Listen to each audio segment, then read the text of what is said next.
Dr. Shah, thank you for being here. We really appreciate it. Dr. Shah is an at-large member of Tucson Unified School District. He assumed office on January 1st, 2021. He will speak about the need for voters to pass the bond override, Proposition 414, on the November ballot this year. The 15% maintenance and operations override will provide the district with $45 million in additional funding in the first year. It would also increase property taxes by about $300 a year on a home with a taxable value of $300,000. Teachers would get a raise with $7.3 million of the override funding. Let's give a nice Democrats Greater Tucson welcome to Dr. Shah. Thank you, Joe, and thanks to everyone for being here this lovely afternoon, and glad to talk about TUSD and our override and how you can get involved to help us get across the finish line here.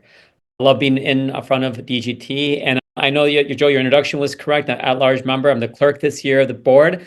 The website had me as board president. I am not board president this year. That title goes to our very capable board president, Ms. Ekstrom, who I believe is also on this meeting. But the main issue that we're talking about today is the override election. So I think most people are not aware of this override election. It hasn't really made a lot of publicity yet. We're getting all of the background work in place that we can really go live with our marketing as we closer to ballots dropping. But we're really excited about this override opportunity. Excited in some ways, and some of it is unfortunate that we have to go directly to our local voters to help with funding in our district.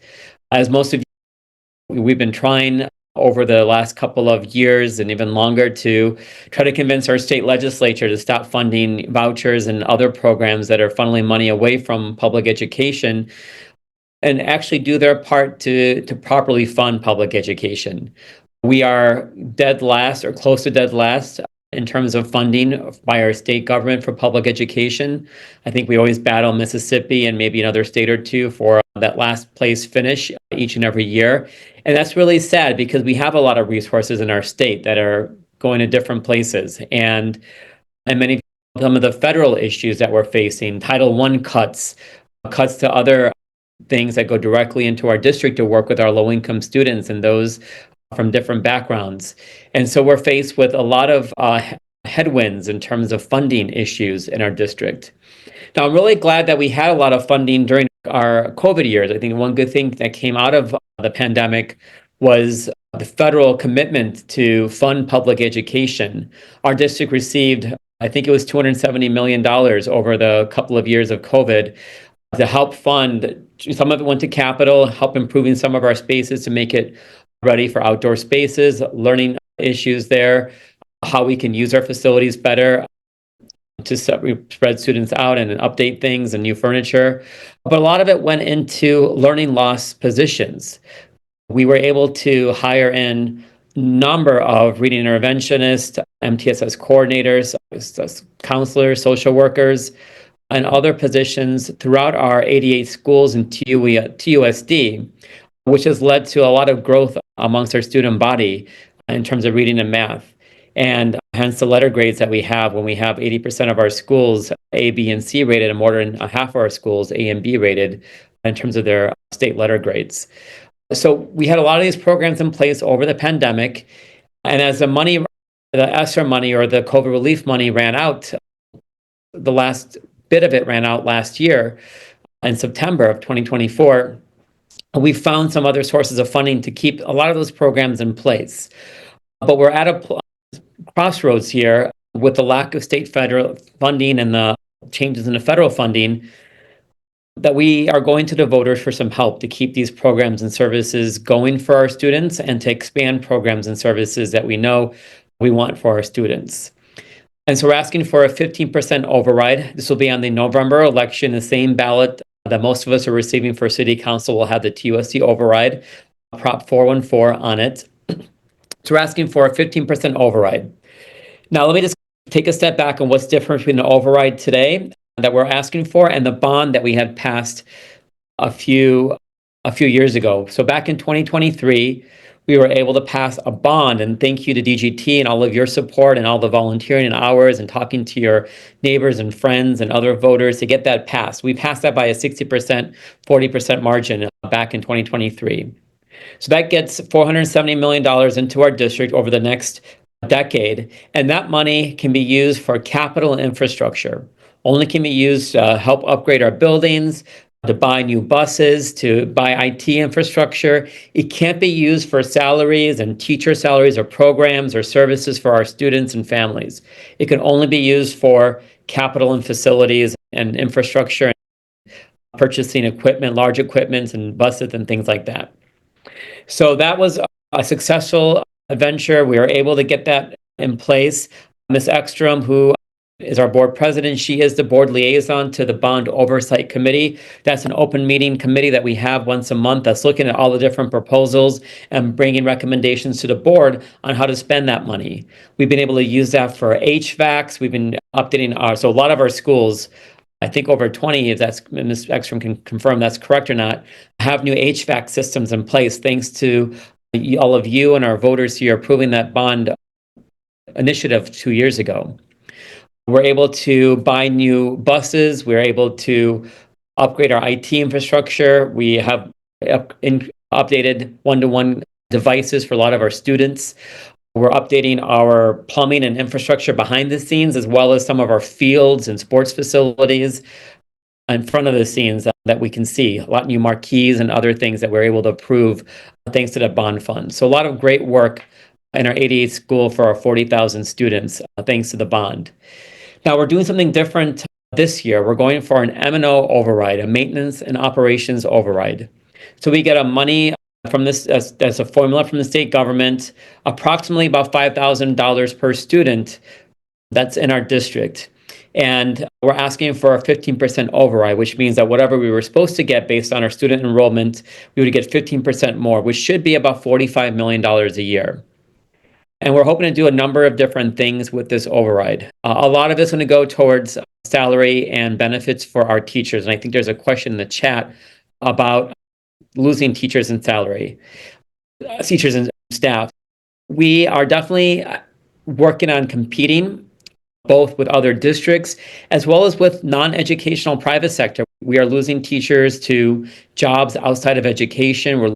We're one of the lowest paid states and one of the lowest paid regions for education in the Southwest. So we're losing teachers to other states, to other districts, as well as to other professions outside of education. And one of our goals with this override is to do an immediate, going into the next school year, 4% or 4-step increase for all of our teachers and staff. So everyone working in their district will get a significant raise going into next year, which is the least we can do after inflation. And thank everyone for sticking out with us through all the challenges these last couple of years. We're also hoping to keep some of the programs going and expand programs and services for our students and families. For example, we want to be able to continue funding our music and arts program. Because of the way we worked our budget through the COVID relief money, we were able to free up some funds to expand art and music education. I have 3 kids in our district. My oldest is an 8th grader, and she is just in love with her band and programs that she has at Alicevale Middle School over in Midtown Tucson. And so many of our students throughout our district really get their joy of going to school every day from the music and arts programs that we're able to have. And so we want to be able to maintain those and be able to expand them throughout our district, maintain and expand our physical education program, really address health and wellness for our students, physical education, counselors and social workers throughout our district.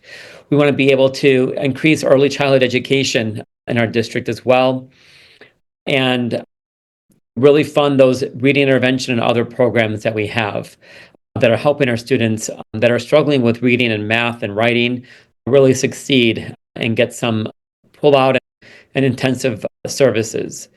So there's a number of things that we're hoping to do with this money. We're looking at doing some work on attendance and chronic absenteeism with this funding if we're able to get this override passed. We're looking at really supporting a lot of the family work that we're doing throughout our district as well. A lot of really important things that we can do with this override, and this is the audience to talk to. We need your help to get this passed. We'll be having canvases every weekend. We're working with the Grijalva campaign right now. We're working with the city council races, and we have our material out with them. So they're running our material. We're trying to get volunteers during their canvases. We need people to talk to their neighbors and friends, those who might not necessarily vote in city council races or off-year elections, and say, hey, regardless of how you feel about any other issue, we want to support our 40,000 kids in TUSD to be able to make sure they have the schools and teachers and staff and programs that they really need to be successful. So can we get more people to turn out this election cycle than otherwise could or would otherwise? We need your help. You can donate to the campaign. We're raising money to get mailers out to swing voters on this issue. Low turnout voters to try to get them to be excited about public education. I wanted to spend most of the time this question. They talk about issues in education related to the override or making sure that everything's explained to folks when as they're going out to talk to people in their neighborhood.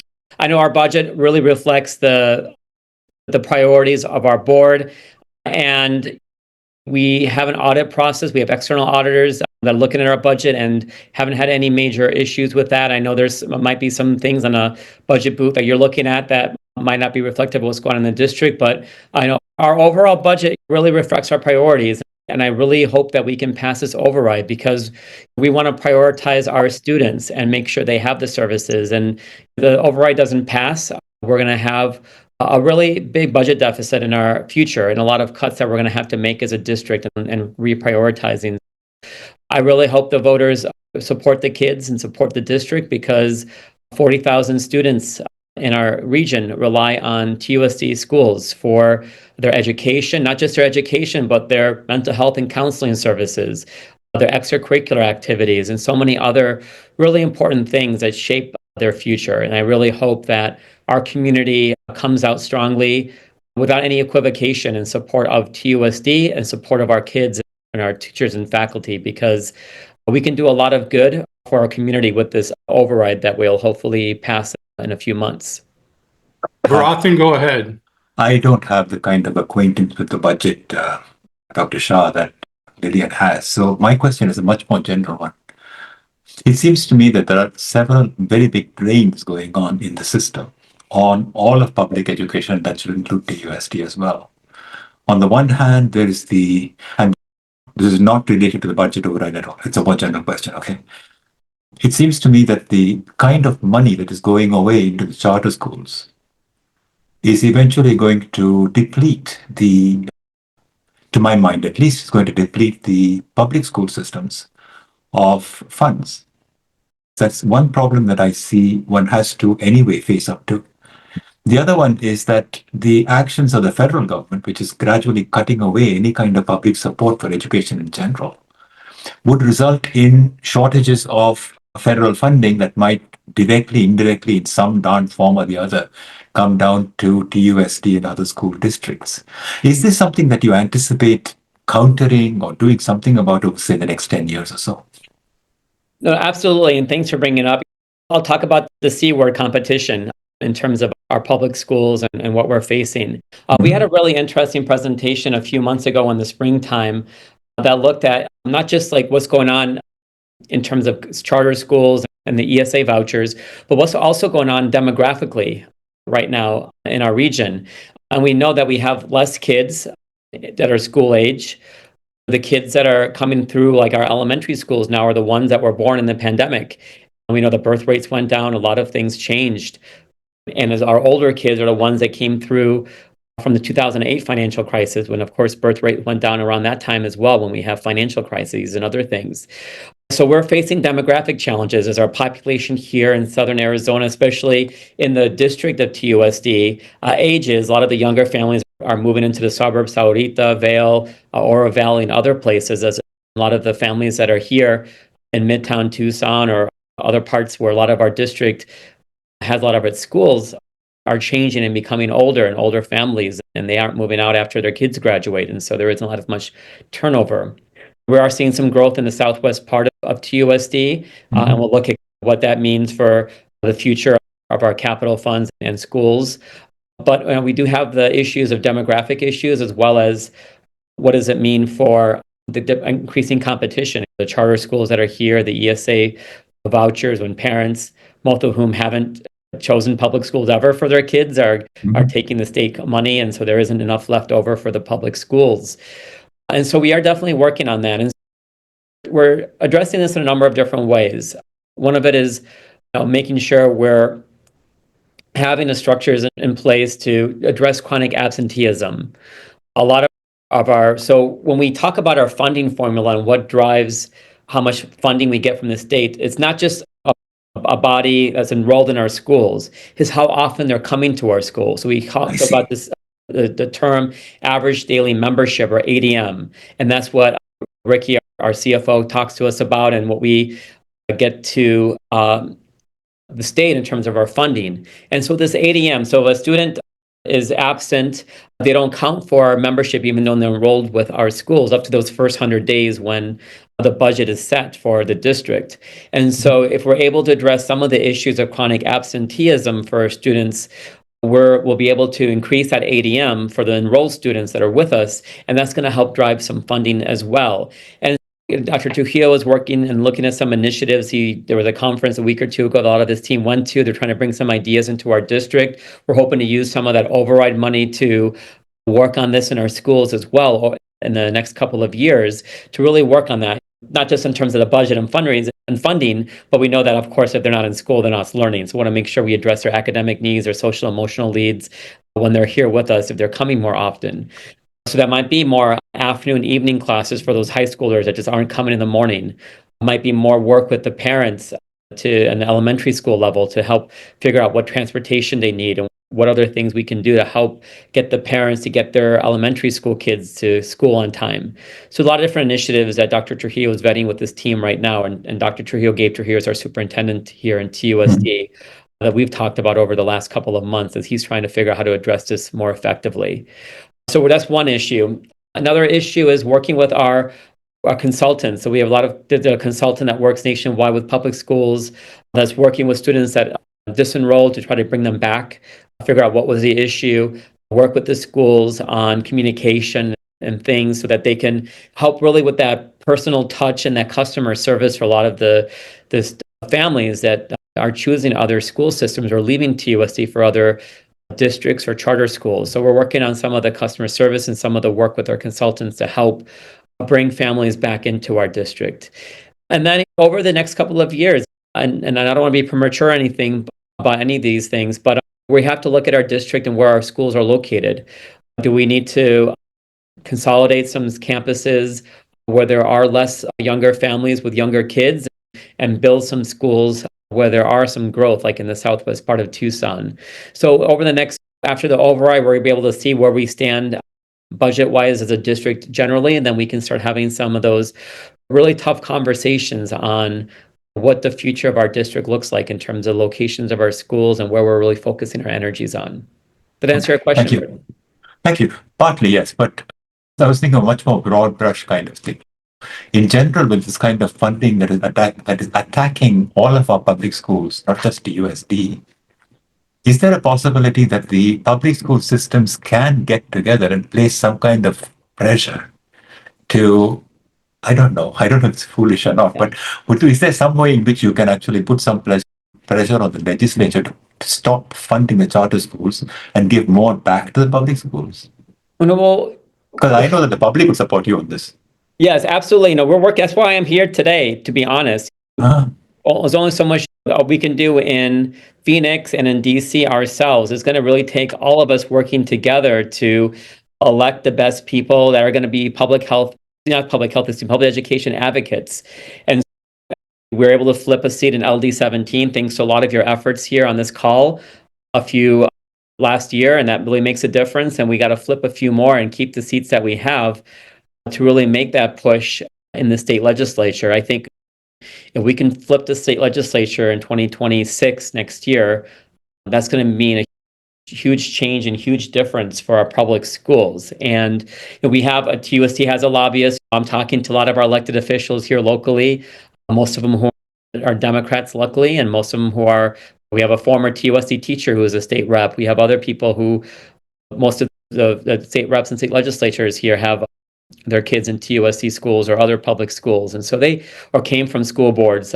And they understand the importance of public education. So I think we're really blessed in Southern Arizona to have a lot of folks supportive of what we're working on, but it's going to take all of us working together to get the right people elected in Congress. We got to flip CD6 and get someone there who's really going to be supportive of public schools, because right now our representative, I live just south of Broadway, but I know that Broadway is a dividing line between the two congressional seats, and those north of Broadway need to get a change in Congress, because our representative on CD6, he is very supportive of the cuts in Title I and what's going on with the ending of Department of Education.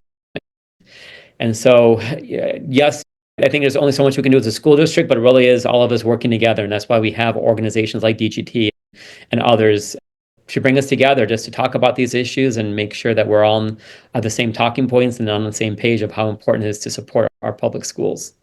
Thanks. Thanks a lot.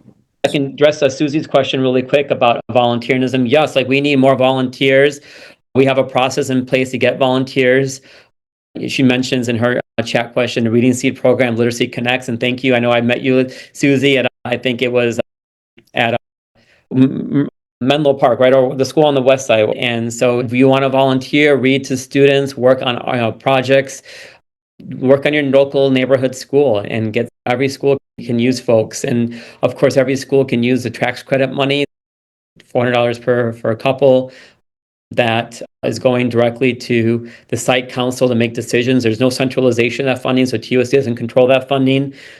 It goes to each school individually, and the site council in each school determines where those tax credit dollars go. So if you're able to make it before the end of the calendar year or before the tax day on April 15th each year and get that tax credit directly back from the state government, that makes a huge difference. We're able to fund PE programs, field trips, gardening programs, art programs, and OMA programs, which is opening minds through the arts, that my kids at Langweave are able to enjoy there and get a lot of great music and art education that they have. And so all these programs that we have in our schools are funded, a lot of them are funded through the tax credit money. So a lot you can do to really help volunteering or helping with donating to the schools with tax credits.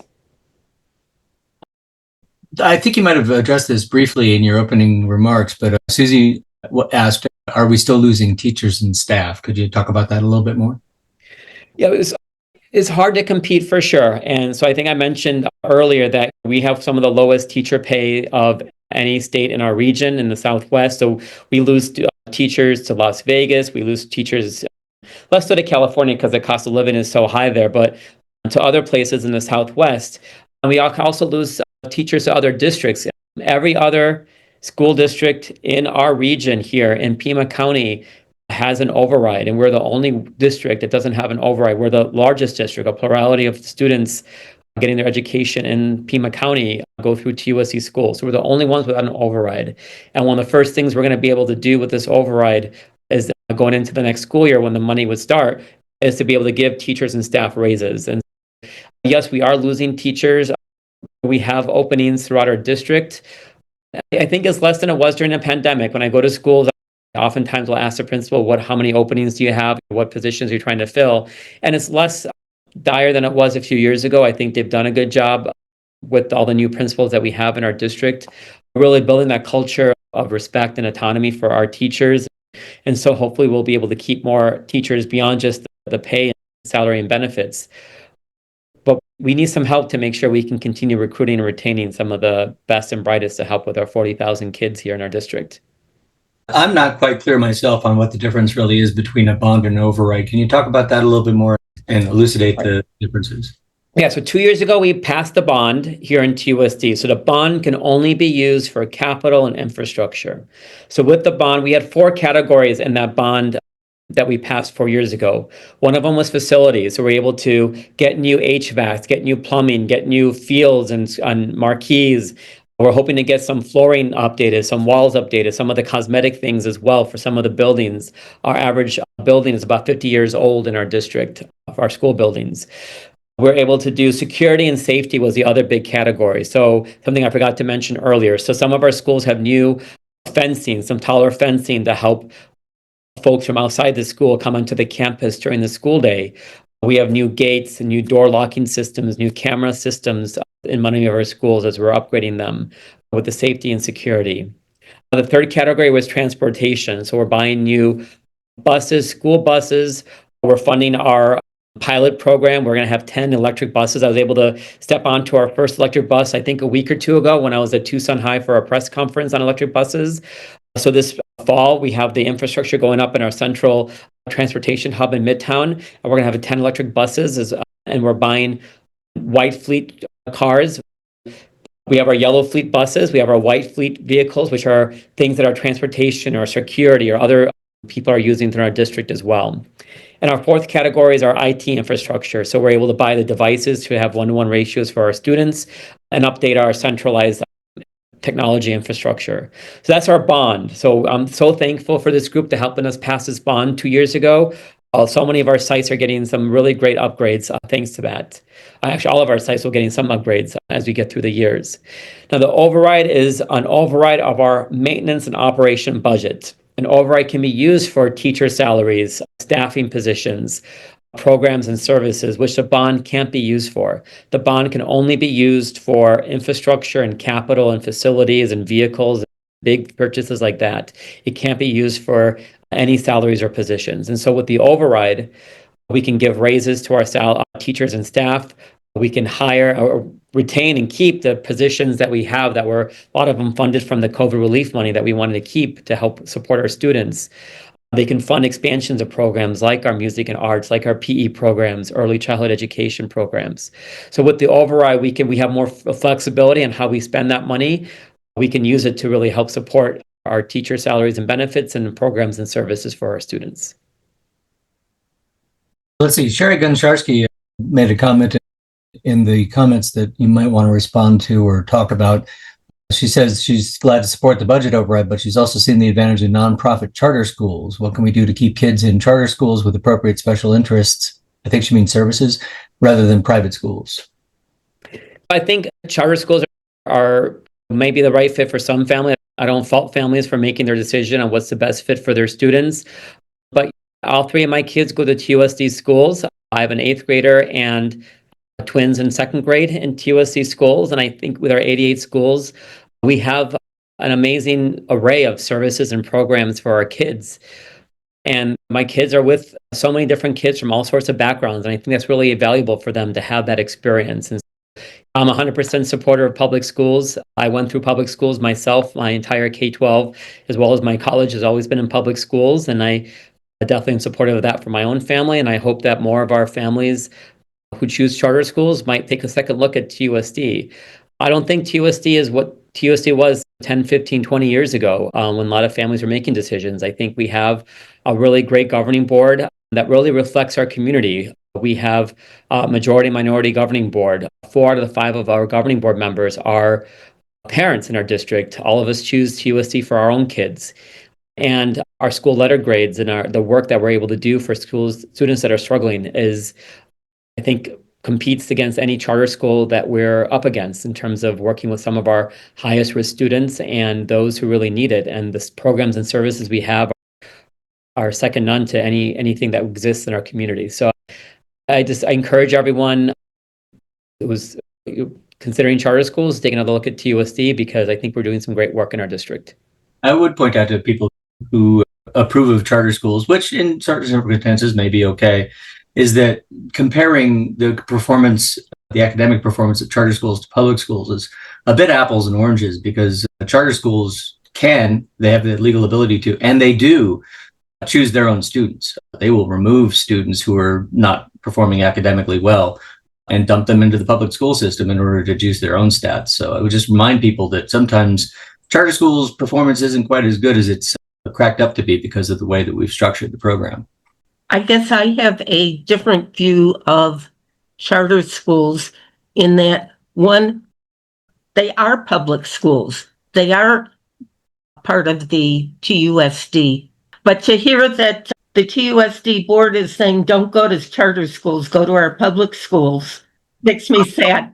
And as I understand it, Ravi, all 3 of your kids are in self-contained gate schools, as were my kids. So I'm not knocking them, but that's not the general public school.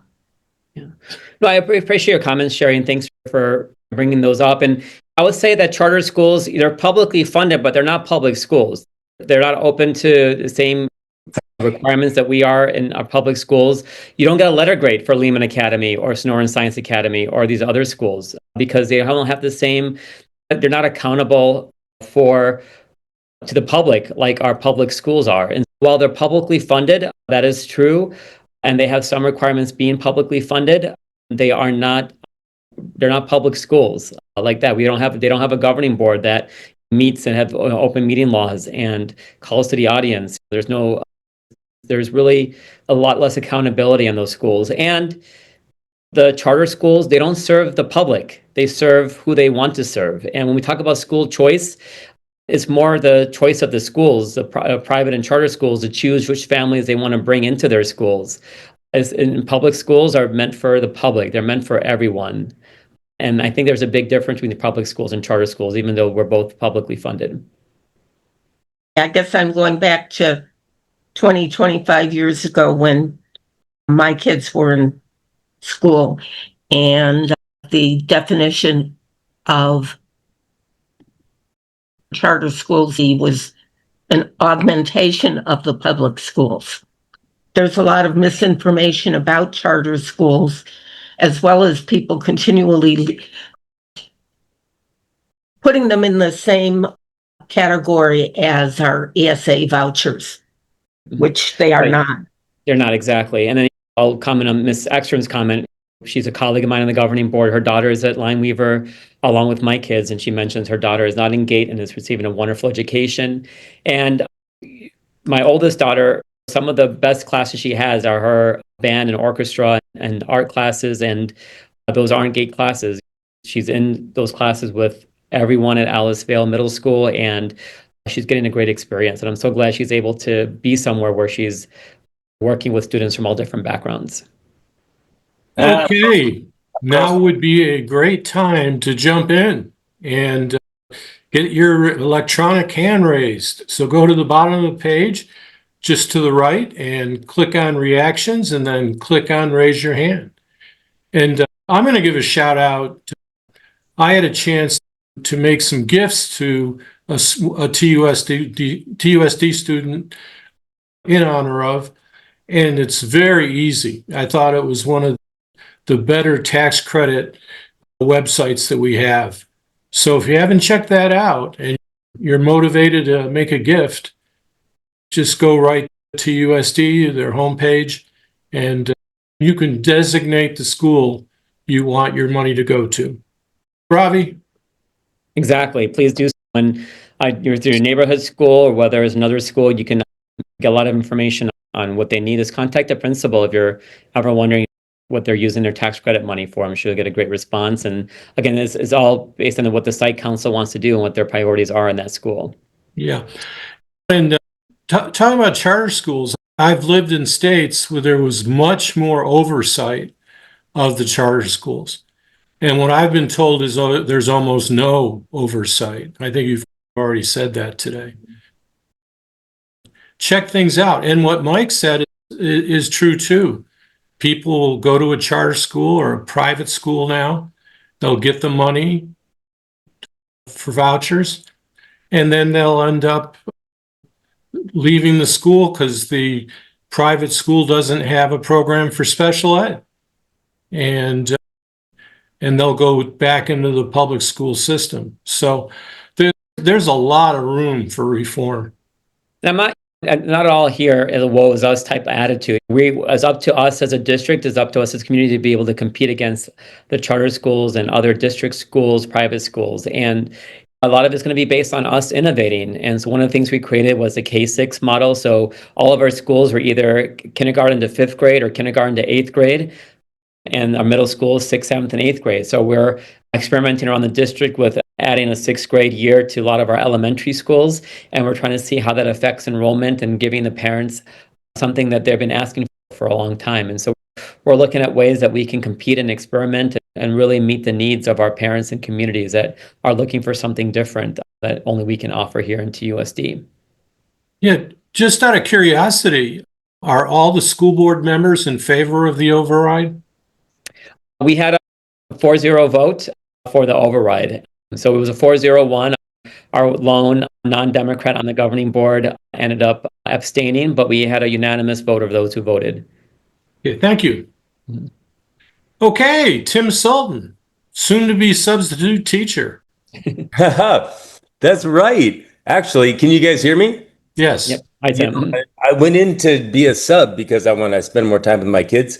And I tell you, the school is so awesome. This is in Vail, not TUSD. They're talking me into becoming a history teacher, and it sounds like so much fun. But that's not my question, Ravi. My question for you was, you hear about what are they called? Superintendents.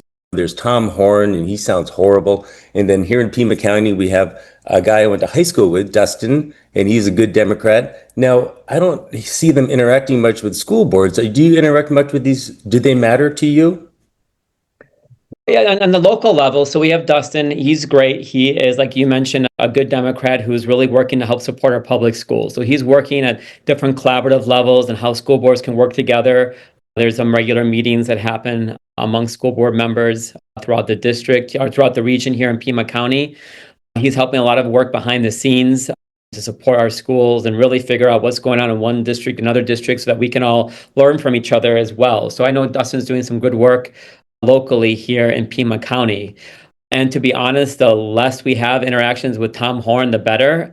And he's doing some really disastrous things in our schools. And I'm really thankful that we have an attorney general and governor who is actually fighting against a lot of what he wants to do. Like, he's trying to end bilingual education. And for the party that keeps on talking about parents choosing for their kids and to take away that choice for parents, we have some of our schools like that are dual language schools that are doing some great work on different programs. And he wants to get rid of parental choice, which really seems oxymoronic to what they keep on pushing as what they stand for. And he's trying to do some really disastrous things for our students. He wants to put more officers in our schools and take away counseling services for our students, and a lot of things that really sound like it might be the right answer, but when we look at the evidence, that's not the best way to help support our kids and to make our schools safer. And so I'm really glad that we have an attorney general and governor that's saying, wait a second here, we're not gonna let you do all these disastrous things for our schools. Good. And thank you, Ravi, for being our local voice against policies like that. Yeah, absolutely. Thank you, Tim. Maureen's doing audible, raising her hand as opposed to her Hey. reaction. Um, We'll go for it. let me say first that I'm a teacher educator. I'm retired from U of A. So of course I looked at the bond and said, I would want to support teacher salaries and the number of things, counselors, all the things that are there. But I am concerned about the economy right now and whether the timing of this is, it has to go ahead, but the timing of it might work against it. So I wanted to know, A, what the strategy is for selling that beyond the economic conditions. And then I have another comment. Yeah, we'd had a lot of conversations about that in the springtime. So we had some polling before we decided to go as a governing board to the voters for an override election this fall. We did some polling, hired some folks to really look at our community and figure out what the priorities were. And it did come up. Yeah, we did have a lot of conversations about what happens if there is a downturn in the economy or inflation gets worse or whatever happens with the tariffs and not having any immigrants left in our neighborhoods to do a lot of the work that we need. So we had some conversations, and I think a lot of it went down to, regardless of what happens economically, this is something we really need for our kids. And now is the right time, because one good thing that we were able to do as a district with all of the COVID relief money, we were able to get some reserves in place. So we had, I think at one point, up to $40 million of reserves that, because of those reserves, we didn't have to make drastic cuts once the COVID relief money went away. So when we lost the hundreds of millions of dollars of COVID relief money over the 3 packages, the last COVID relief package ended in September of 2024 last year. So we did make some cuts. We moved some positions around to other things. We found some other sources of funding for some positions that we think were making a really big difference for our students. Then what we went into a deficit budget, but we were able to do so and not make drastic cuts because of some of that carry forward or reserves that we had. Mhm. Unfortunately, this is the last school year that we're going to have any carry forward. And once the school year finishes, all that carry forward is going to be used up with maintaining the programs and services for our students. And going into next school year, we need to go to the voters and figure out, do we have the support of our community for these programs for our students and families and teachers and staff? And if we do, then we can make them good decisions on expanding these programs. And if we don't, then we will have to make some cuts going into the next school year. So that comes to the marketing of this. Yeah. I'm interested in more how you're going to market this to people who have these, we're all in the same world together. And I think people don't read too much, unfortunately, about the issue. They just vote based on their gut feelings. Part of it is I think Donald Trump's doing a lot of marketing for us with all of his cuts and all of his things that he's doing federally. People know, people aren't stupid. They know if they support our public schools, they know what's going on. They know the state's not funding our public schools. That's been a constant discussion for years now, if not decades. And they know now that the federal government is making these drastic cuts. That's all new. And so I think the public is really smart. They see what's going on and they see how important public schools are and all these cuts that are happening. So our goal is to really use the knowledge that exists and talk about, hey, this is happening. The state's not coming to our rescue. The federal government is not coming to our rescue. We need to stand up as a community to support our public schools and to support our neighborhood local schools. So we have our unions really engaged on this process. So as in the springtime, when we were crafting our package, how much is going towards raises? What are the programs and services that are making the biggest difference and really meet the needs of our schools and teachers and staff? Our teachers and staff, the unions came to us and say, hey, we want more time for us to be able to meet and collaborate. And that's going to require more specials. And for those who know, specials are the PE programs or going to a music program. So the teachers then can work together in that grade level to work on the different issues that they're addressing and the curriculum they're addressing.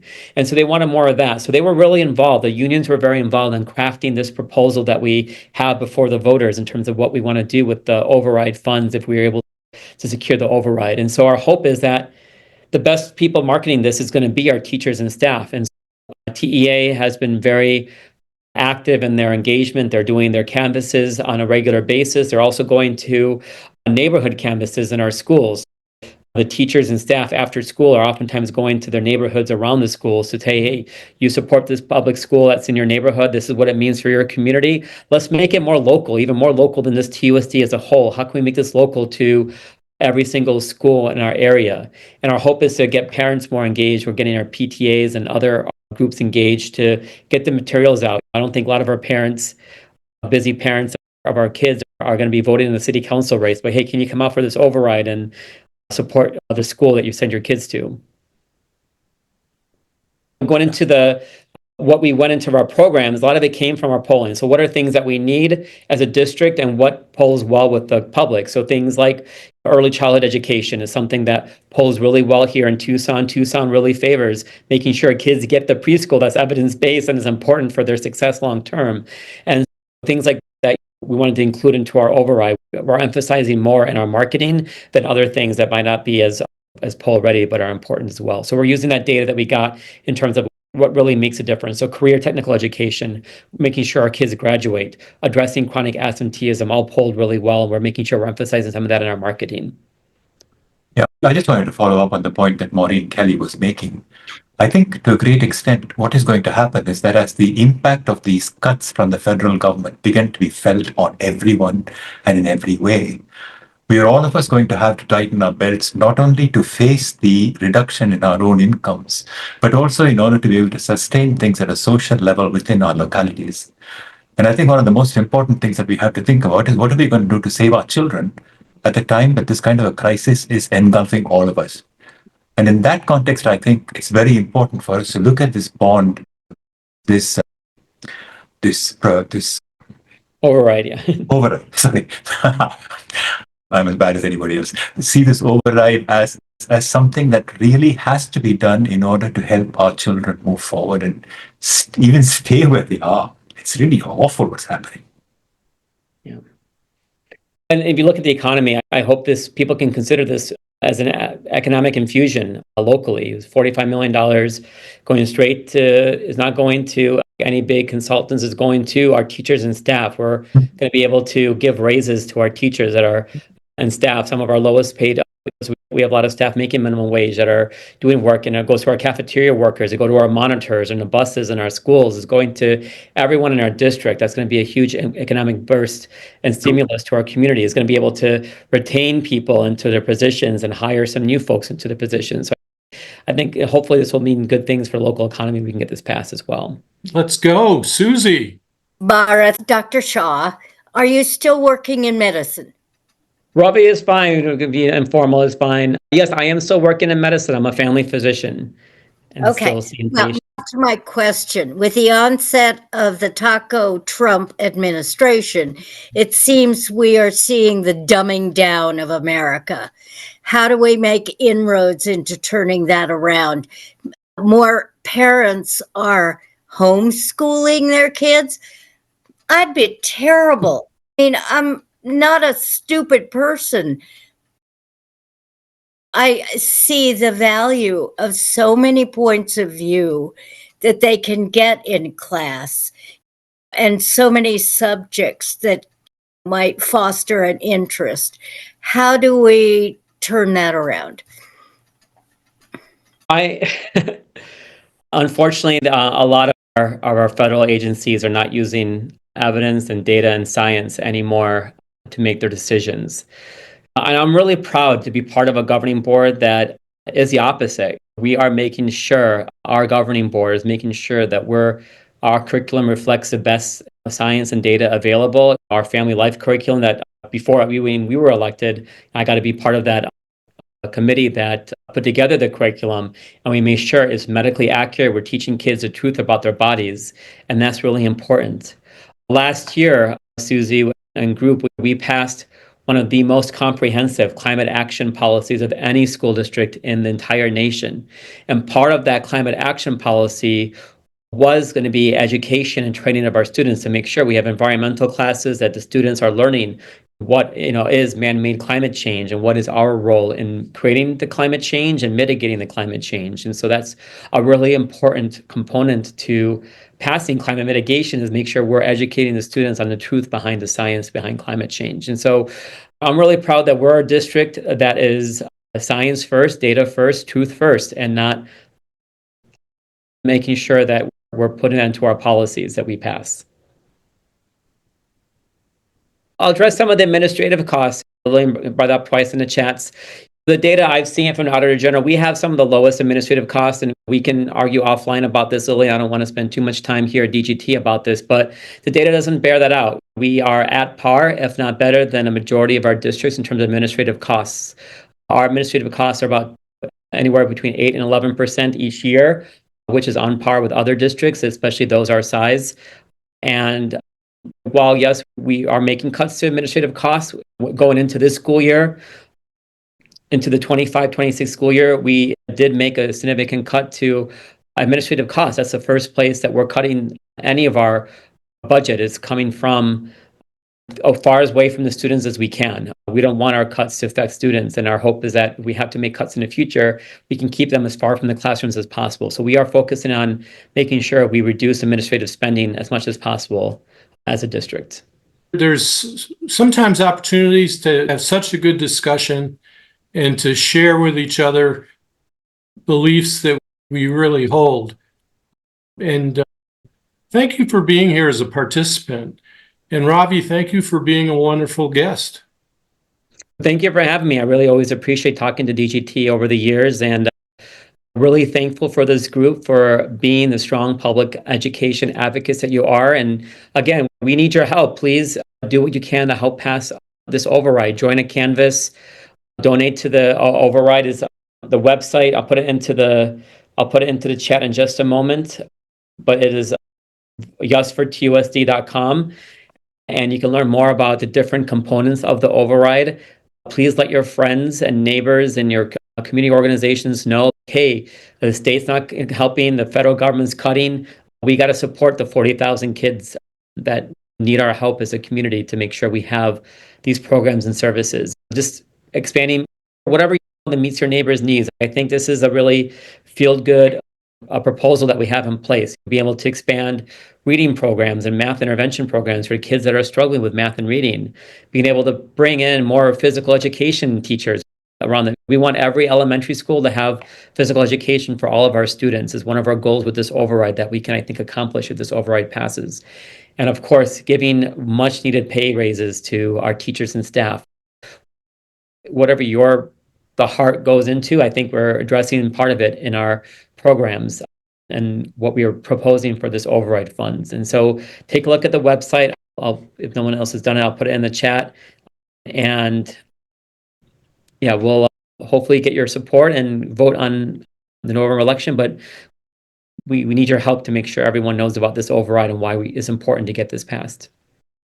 That's wonderful. And let's get together and see if we can schedule you and other board members to come to our happy hour. Lots of good discussion. Whenever we have a discussion about education and our Democrats here, we don't have phys ed teachers, we don't have librarians, we don't have guidance counselors. People, their eyes go like, whoa, how did this happen? So those are, if you'd like to come to the happy hour, I'll give you the information offline. Right. Okay. Ravi, thank you so much for being here. I really appreciate it. You've done such a great job. And I guess I started going to the board meetings when you were young, and my kid and my grandnephew and niece were still in school, and now they're gone. But yeah. How does that happen? Let me tell you, it goes too fast.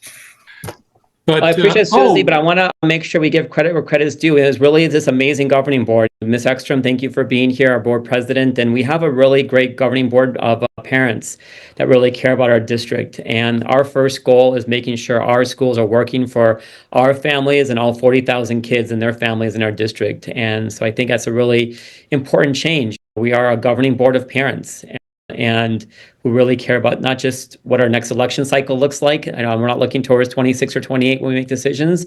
We're looking for the next of second graders, the next 10 years of what these consequences of decisions are going to be for my kids until they graduate and beyond, of course. And so I'm really proud of the governing board we have, and I really share the credit of the great things we're doing with our amazing governing board, with our leadership team, and of course all the frontline teachers and staff day in, day out, making a difference for our kids.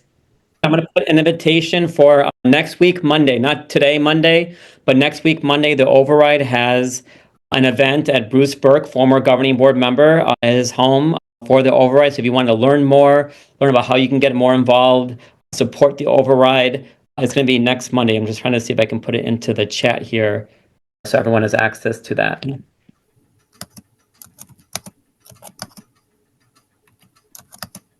But I'll make sure, Joe, Michael, I'll send you an email with it so you can share it to all the attendees. So please join us Monday next week at the home of the Burks in Midtown Tucson. They live just kitty corner from Reed Park, and learn more about the override and how you can get involved and support it. I think it's time to wish everyone well and have a great week. When it's Monday, it's always time for a Zoom meeting with the Democrats of Greater Tucson. So come join us.